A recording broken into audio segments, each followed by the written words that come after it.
Vamos orar pela palavra? Feche seus olhos então. Jesus, muito obrigado por tudo que o Senhor tem feito. Muito obrigado por tudo que o Senhor é. Nós te louvamos, nós agradecemos o teu santo nome, que nos perdoa, que nos lava e que nos dá até o último momento, até o último segundo de fôlego da nossa vida. O Senhor nos dá a oportunidade de aceitar a Ti como Senhor e Salvador. Muito obrigado, Senhor Deus, pela oportunidade. Senhor Deus, que nós queremos ser, ó Deus, não como Judas, nós queremos ser como Cristo. Nós somos justificados, lavados e remidos pelo poder do sangue do Senhor Jesus. Glória a Deus. Eu vou fazer algo aqui, eu vou mencionar aqui, para você não ficar angustiado, eu vou mencionar seis, não é características não, mas 6 atitudes que expressam o erro desse homem. E que às vezes nós temos e nós nem percebemos que nós temos. Ou às vezes nós temos a atitude, ou agimos dessa forma, e não percebemos que é uma atitude maligna, porque aquilo que é muito grotesco aos nossos olhos, nós já parece que identificamos. Mas aquilo que é a linha fina, nós não percebemos muitas vezes. Então eu quero começar mencionando sobre algo que ele erra. E a primeira anotação que eu fiz foi que ele não valorizou aquele que o chamou. Ele não reconheceu quem o chamou. Ele não enxergou quem realmente estava chamando. Porque, irmãos, um convite ele não é aleatório. Nós precisamos identificar quem está me chamando. Quem é que me falou? Quem me colocou nessa posição? Quem está me levantando? Quem está me reconhecendo? Por que essa pessoa, então, se importou comigo? Isso é algo importante para a gente perceber, que as pessoas que nos chamam, têm algo importante naquele chamado. Tem algo que eu tenho que valorizar na vida daquela pessoa que me chama e algo que eu tenho que identificar que Deus está fazendo na minha vida. Todos nós somos chamados numa medida, ou num trabalho, ou num relacionamento, ou em alguma coisa. Nós somos chamados. Na vida ministerial, nós precisamos identificar quem nos chama. E esse é um primeiro problema de Judas, ele não reconheceu quem o chamou. Ele não valorizou quem o chamou. E quem o chamou? A palavra de Deus diz, lá em Lucas capítulo 6, dos versículos 12 ao 16, a Bíblia diz, Lucas capítulo 6, dos versículos 12 ao 16, a Bíblia diz, e aconteceu que naqueles dias subiu ao monte para orar e passou a noite em oração a Deus. E quando já era dia, chamou a si os seus discípulos e escolheu 12 deles, a quem também deu o nome de apóstolos. Simão, obrigado meu irmão, Simão, o qual também chamou Pedro e André, seu irmão, Tiago e João, Filipe e Bartolomeu, Mateus e Tomé, Tiago, filho de Alfeu, e Simão, chamado Zelote, e Judas, irmão de Tiago, e Judas Iscariotes, que foi o traidor. Olha só, não foi uma escolha daquele homem andar com Jesus, mas foi uma escolha de Jesus chamar aquele homem para caminhar com ele. E aí então os irmãos sabem da história, ele não responde a esse chamado de forma efetiva, ele traz Jesus, ele então não reconhece quem o chama, ele não valoriza quem o chama, ele não reconhece, ele não dá o crédito àquele que o comissionou, ele não reconhece que o próprio Cristo, orando a Deus. Engraçado que Jesus, ele não fez uma escolha natural, ele orou a Deus aqueles que ele deveria chamar. E aí eu não estou aqui falando aqui de predestinação, do propósito. Estou só te falando o seguinte, daquele que Deus orou. E quem é que estava na lista daqueles que Deus orou? Judas. Judas foi chamado por Deus, por Jesus. O Senhor o comissionou, mas dentro dele, ele não valorizou. Irmãos, quando alguém nos chama, quando o Senhor nos chama, o que nós fazemos, nós não fazemos para nós fazemos para Deus que nos comissionou. Nós devemos reconhecer, gente, Deus me chamou.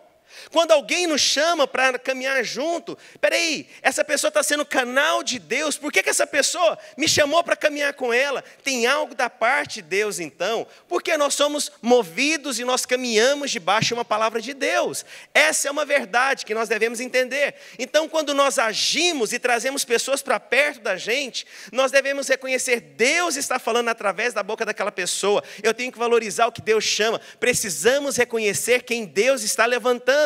Qual foi o problema de Judas? Ele não reconheceu que era o próprio Deus que estava chamando. Ele negociou os seus valores, ele negociou o seu ministério, ele não reconheceu a bondade de Deus, ele não reconheceu que Deus estava dando uma oportunidade para ele viver uma vida sobrenatural, para ele ver coisas que pessoas não veriam, para ser instrumento da parte de Deus. Então esse foi o primeiro erro de Judas, não reconhecer quem o chama. Relacionamentos são destruídos porque às vezes nós não reconhecemos que Deus nos conectou para o propósito. O propósito é maior do que as minhas preferências, o propósito é maior do que o meu gosto, o propósito é maior do que todas as coisas. O problema de Judas é que ele não compreendeu isso. E quando você não compreende quem te chama, você tem um problema na sua vida. Alguém tem aqueles lencinhos de papel? Como é que chama aquilo? É, isso aí mesmo, por favor. Alguém pudesse me dar aqui? Obrigado. Estou gripado. Tem mais gente gripada aqui na igreja?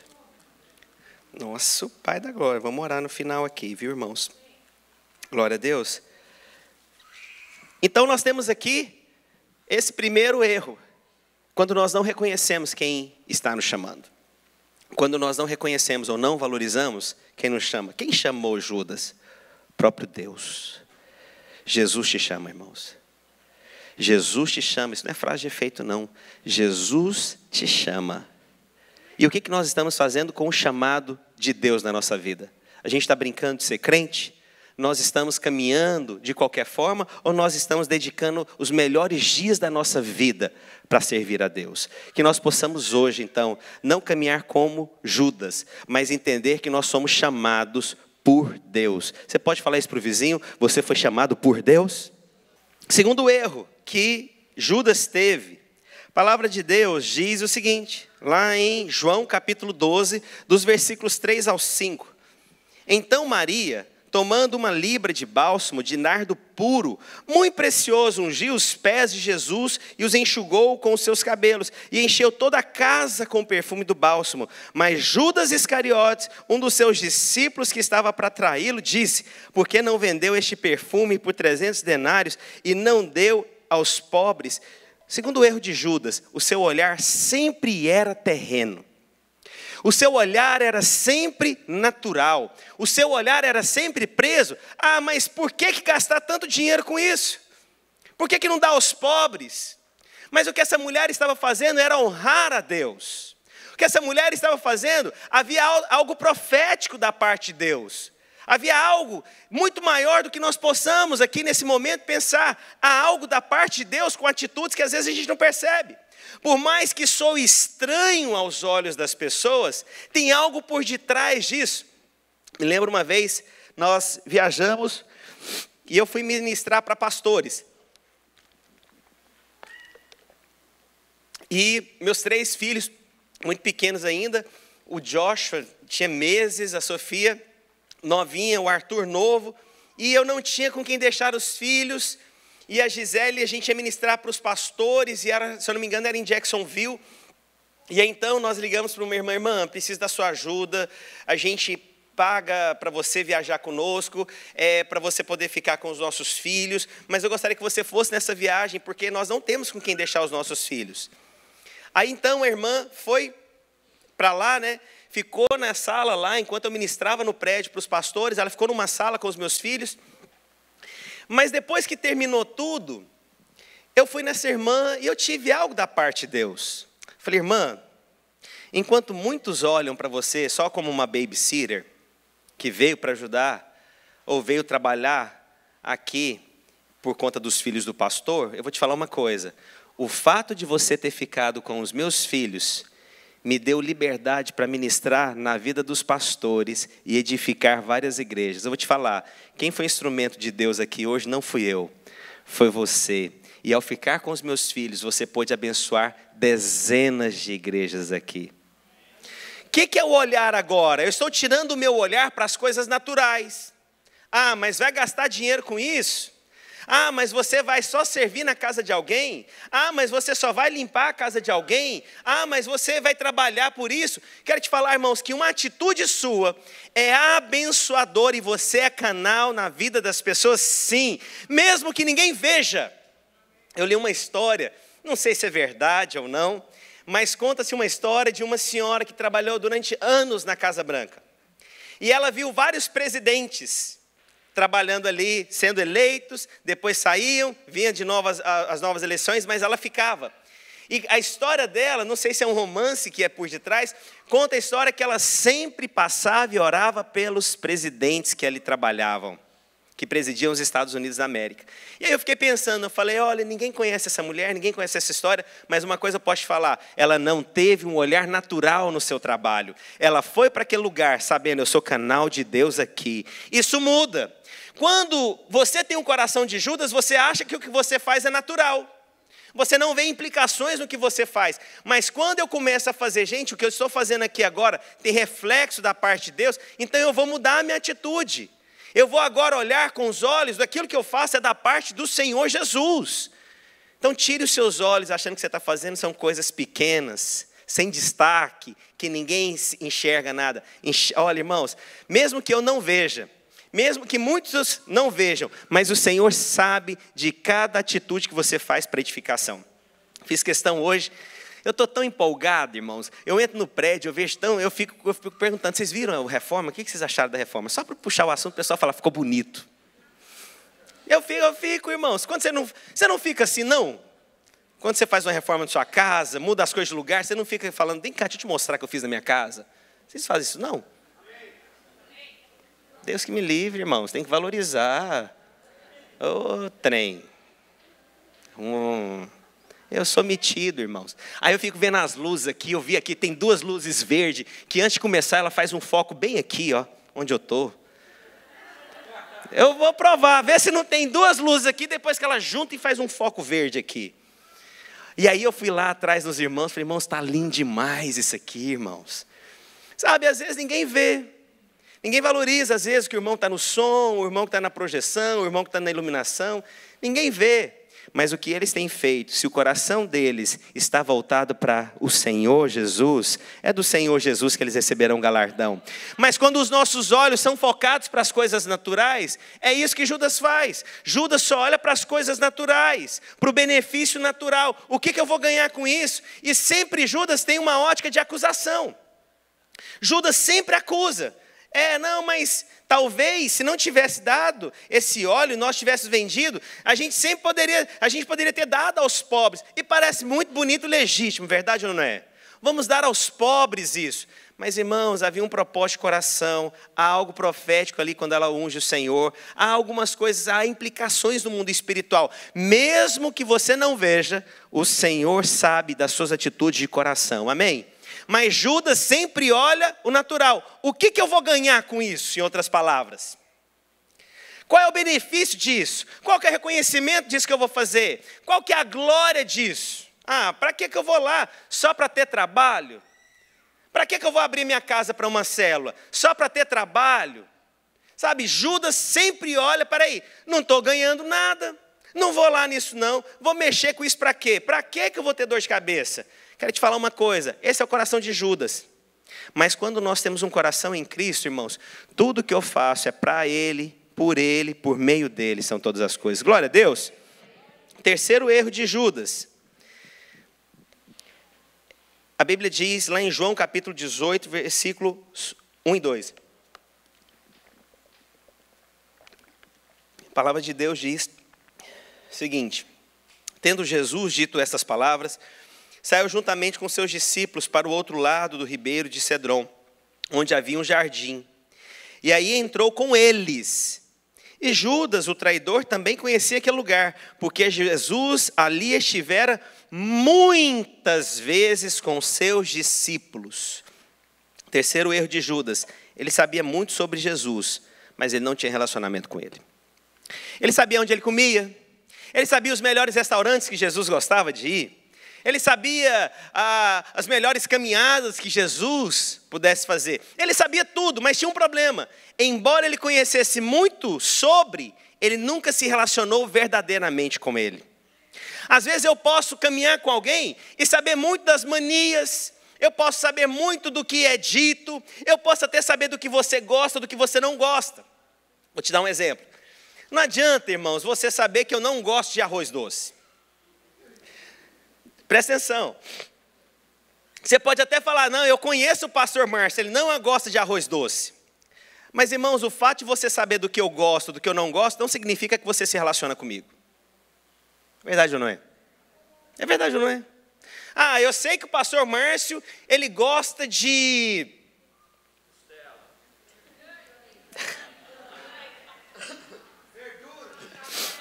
Eita, aí, ó, tá vendo? Tá bom. Tá bom, Superman. Eu tenho uma coleção de Superman para quem não sabe. Eu gosto de Superman, tá vendo? Mas olha só, então vamos pegar aqui. O fato de você saber que eu não como verdura.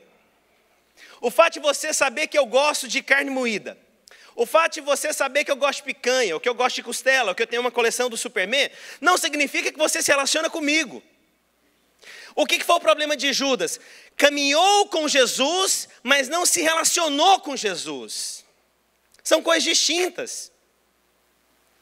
Eu caminhar perto de alguém não significa que eu sou próximo dessa pessoa. Eu posso caminhar a vida inteira com alguém, mas nunca me relacionar verdadeiramente com ela. Por quê? Porque isso não é interessante. Eu só preciso caminhar, eu preciso ter o status do que caminho. Eu preciso tirar uma selfie com essa pessoa. Mas esse é o erro de Judas. Caminhou, mas não se conectou. Não se relacionou. E a Bíblia diz que ele sabia aquele lugar, ele conhecia sobre aquele lugar. Ele ouviu aquele lugar, ele viu muitas vezes o Senhor indo para aquele lugar. Às vezes o casamento se torna isso.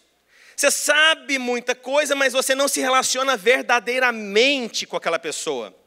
Você conhece muitas manias daquela pessoa, mas você nunca se relacionou para se conectar com aquela pessoa verdadeiramente. Então, irmãos, esse é o caminho de Judas.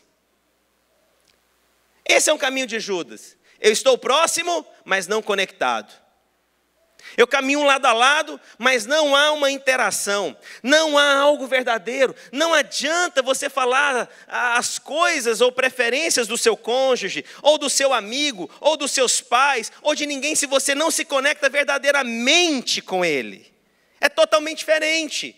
Os nossos filhos, irmãos, eles não precisam que a gente saiba muito sobre eles. Eles precisam perceber que nós estamos conectados nele.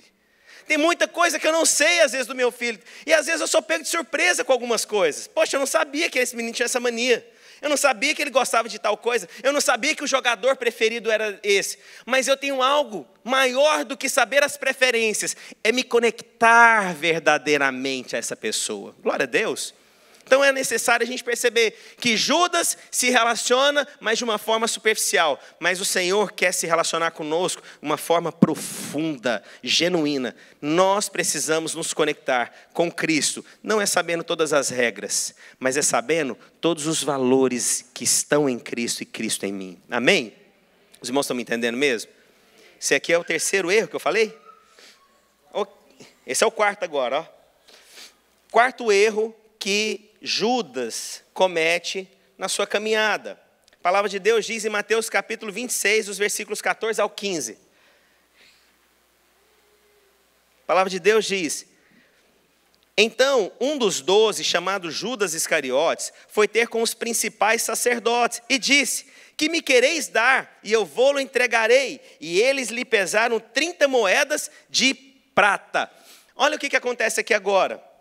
Ele se conecta com os principais sacerdotes.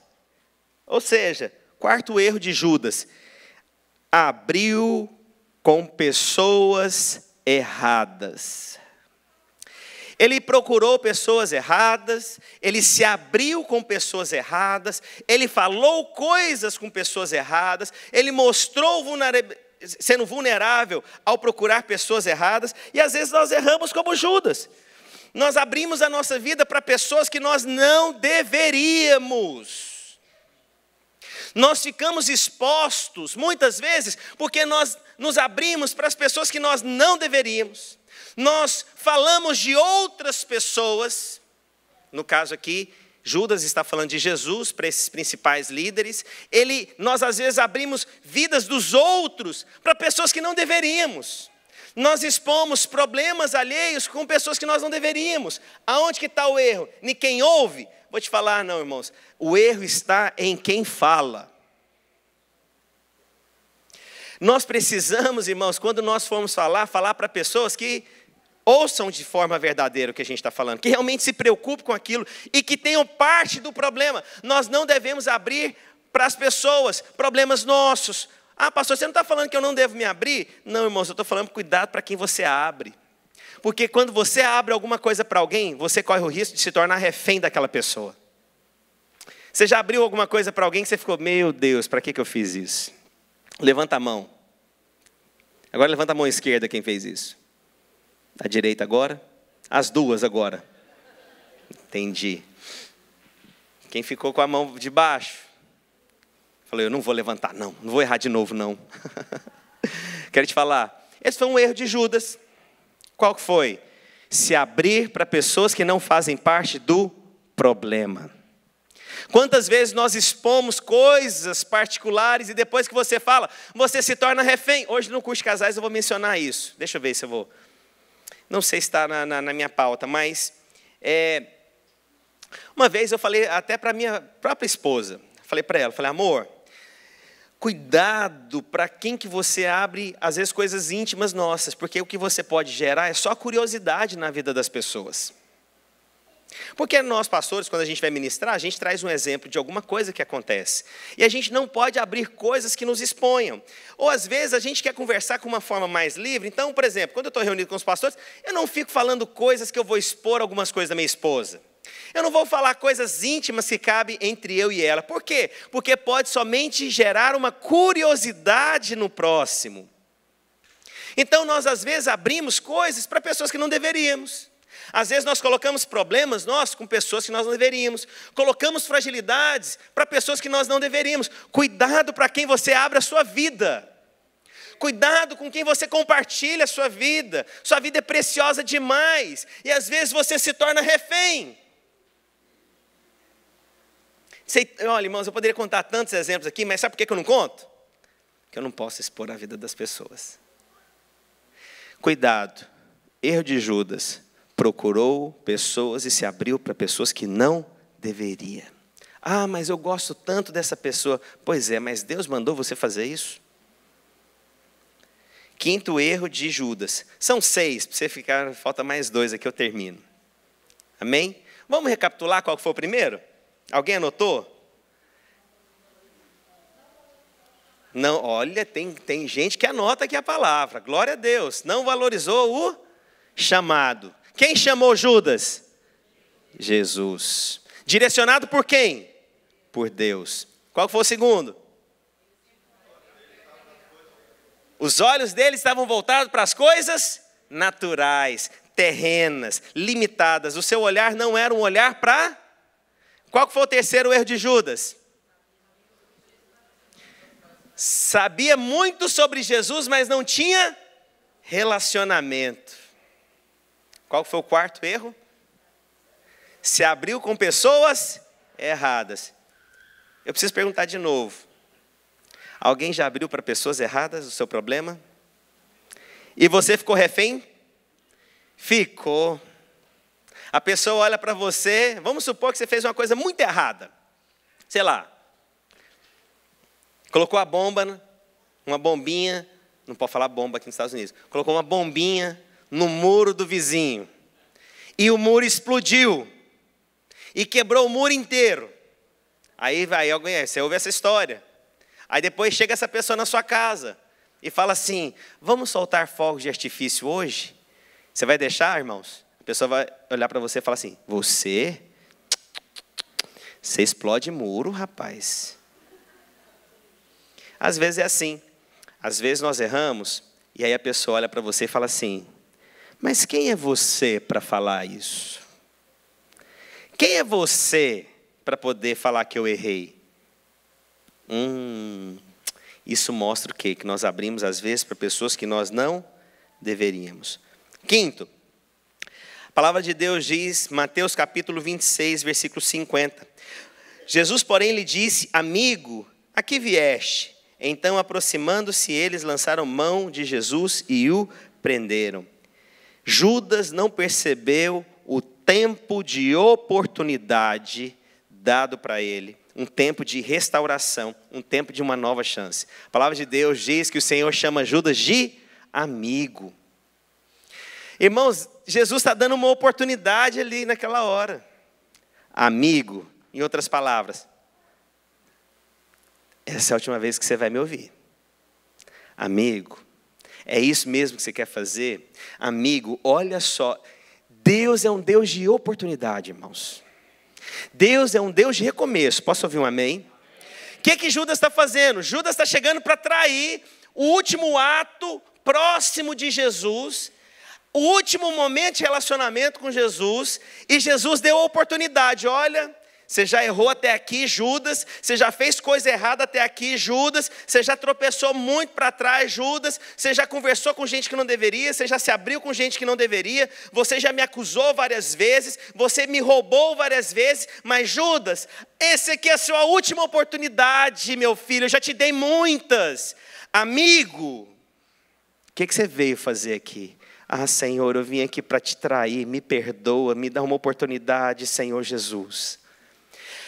Esse é o último momento. A questão é que a gente vive assim, não vai acontecer mais, essa é a última vez, não vai ter mais isso, né? E aí então nós esquecemos que chega um momento que esse Deus de recomeço, para o nosso bem, vai fazer a última pergunta: até quando? Quantas vezes mais? Precisava? Então eu estou aqui para te falar hoje em nome do Senhor Jesus. Deus está fazendo uma pergunta para nós. Amigo, o que você veio fazer? Pesado, não é? Porque isso aqui foi dito para Judas. Mas eu estou olhando aqui na conotação seguinte. Deus está dando uma oportunidade agora. Para você que estava vivendo no pecado, para você que estava vivendo no erro, para você que estava vivendo de uma forma indevida, para você que estava vivendo no pecado de uma forma, né, entregue ao medo, à prisão, à acusação na mente. O Senhor está te falando aqui. Hoje é a oportunidade. E eu creio no fundo do meu coração, eu creio que Deus está te dando uma oportunidade de um grande recomeço aqui hoje. Pastor, mas eu já te ouvi você falar isso domingo passado, nos outros domingos. Ah, irmãos, eu creio que todas as vezes, todos os dias, é um dia de oportunidade. Você crê nisso?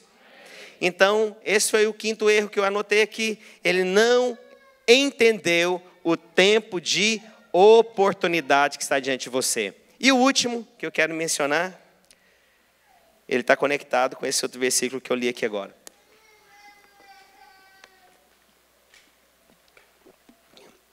O pessoal do teclado pode subir. Os irmãos do louvor. A Bíblia diz lá em Mateus 26, versículo 49. Um versículo anterior que eu li. E logo aproximando-se de Jesus, disse: eu te saúdo, Rabi, e o beijou. A traição foi um beijo. Traição geralmente, às vezes é abandono, não é? A traição muitas vezes é acusação. Mas a traição foi marcada por um beijo. Pastor, o que isso tem a ver? Que a traição ela está envolvida com falsidade.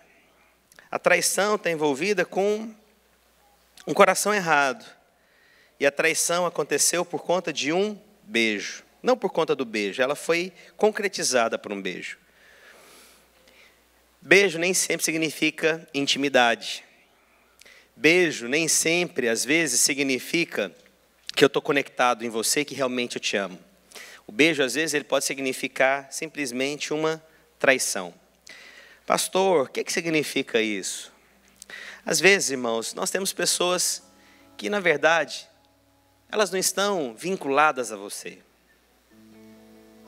Como eu disse, elas são próximas, mas não são conectadas.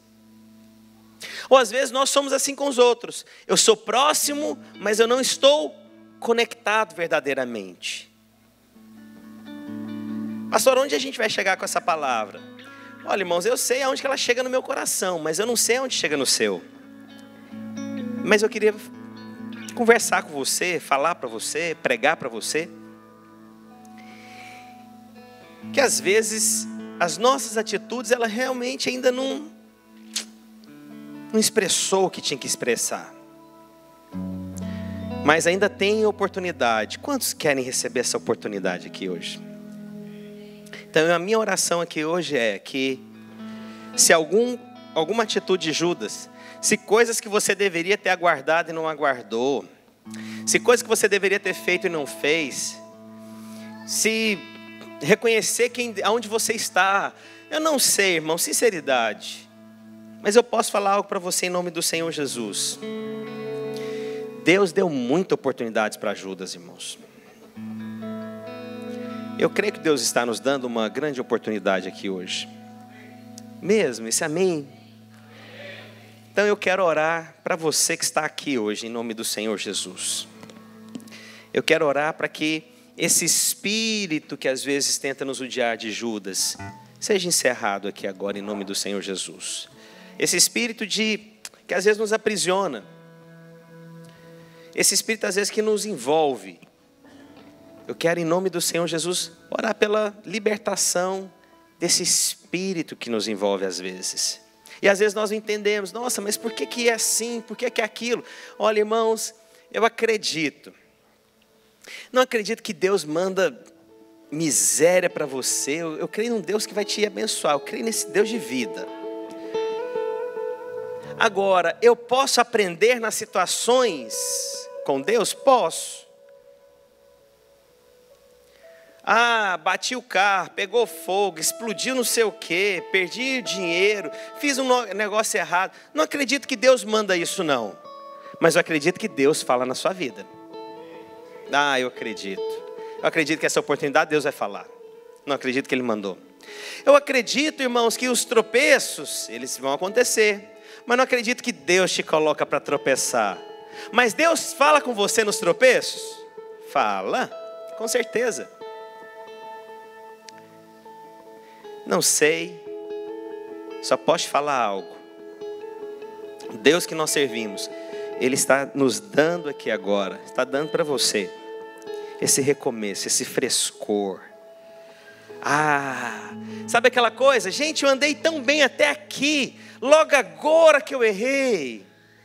Nossa, mas foi tão bom, até ontem, mas por que agora, logo agora? Irmãos, eu creio no recomeço. Mas às vezes a gente fica se lamentando lá atrás. Poxa, eu fiz aquilo, eu errei naquilo. Irmãos, levanta, move on agora. Você sabe uma coisa que eu estou aqui pensando? Tem gente que fica se condenando até pelo dízimo. Fica assim, poxa, mas eu não estou dizimando. E aí você já deve ter feito vários votos para Deus, né? Senhor, domingo que vem, a hora que eu fechar aquele negócio, eu vou repor os dízimos para trás, que eu estou em aberto. E aí você não fecha o negócio e nem dizima e vive debaixo de condenação. Deixa eu te falar aqui agora em nome do Senhor Jesus. A partir de hoje, o que foi para trás, encerra, irmãos. Você não deve nada para Deus. É de agora em diante. Se você não foi fiel até hoje, passa a ser fiel. Simples. Mas eu errei ontem. Irmãos, então encerra agora. A partir de hoje você vai viver esse tempo maravilhoso em Deus. Eu falei coisas que eu não deveria. Senhor, a partir de hoje eu vou falar as coisas que procedem do teu coração. Até ontem eu não valorizei o chamado de Deus. Senhor, a partir de hoje eu valorizo o chamado do Senhor. Deus, até ontem eu não valorizei pai, mãe, filho, sogro, tio, sei lá quem. Senhor, me perdoa, a partir de hoje eu quero a plenitude. Então eu estou aqui para te falar em nome do Senhor Jesus. Eu quero te dar as boas novas. Quantos querem as boas novas? Não importa o que você fez um segundo atrás, o que invadiu sua mente um segundo atrás. Quero te falar que o Senhor está te dando uma chance agora em nome do Senhor Jesus. Olha, não importa o que você... eu falei o que não tinha. Essa madrugada, eu fiz o que não tinha que ter feito. Eu olhei o que não tinha que ter olhado. Poxa vida. Eu estou aqui. Não é para concordar com o seu erro. E nem que você viva na prática do pecado. Pelo contrário. Aquele que é nascido de novo, não vive na prática do pecado. É um tropeço. Então hoje eu estou aqui para te falar, Jesus que morreu na cruz, que ressuscitou ao terceiro dia, que te deu libertação de todo cativeiro, eu estou aqui para te falar, Ele vai tirar agora toda a condenação, Ele já levou na cruz do Calvário. Essa mentira de Satanás sobre a sua mente aqui agora, é anulada pelo poder, pelo sangue de Cristo, na autoridade do Senhor Jesus. Já não há mais condenação. Porque quando nós erramos, a gente começa a achar, poxa, eu estou estragando a vida de todo mundo. Hoje é dia das boas novas. Cristo, você é a justiça de Cristo. Cristo habita em você. Não há condenação. Isso não é maravilhoso, irmãos? Mas isso me dá o direito de viver na prática do pecado? Fala assim comigo: não. Não. Mas a graça me capacita a vencer o pecado. Amém mesmo? Quantos vêm essa palavra da parte do Senhor Jesus? Quantos sentem algo da parte de Deus? Então eu estou aqui para te falar. Cristo morreu na cruz do Calvário. Eu e você, nós somos livres. Amém? Levanta onde você está. Eu gostaria de perguntar nessa manhã, se há entre nós pessoas que gostariam de aceitar Jesus Cristo como Senhor e Salvador da sua vida. Levanta a sua mão. Se tem alguém que gostaria de falar: Senhor, Tu és o meu Deus, Tu és o meu Pai. Alguém que tenha dúvida da sua salvação? Tem alguém entre nós que gostaria de fazer uma oração comigo? Levanta a sua mão. Quem gostaria de fazer uma oração comigo, entregando a sua vida para Jesus? Alguém? Tem alguém? Ninguém? Mas vamos fazer uma oração comigo. Sei lá, às vezes você tem dúvida da sua salvação. Ora comigo. E eu quero te falar, meu irmão, pode ficar em paz. Essa salvação, ela é única e eterna. Fala assim comigo: Senhor Jesus, nesta manhã eu coloco a minha vida diante do Senhor. E eu te peço, Senhor, habita em mim. E eu quero ser uma nova criatura. Tu és o meu Deus, o meu Senhor e o meu Pai. Eu sou hoje teu filho, e eu te recebo como meu único Senhor e Salvador.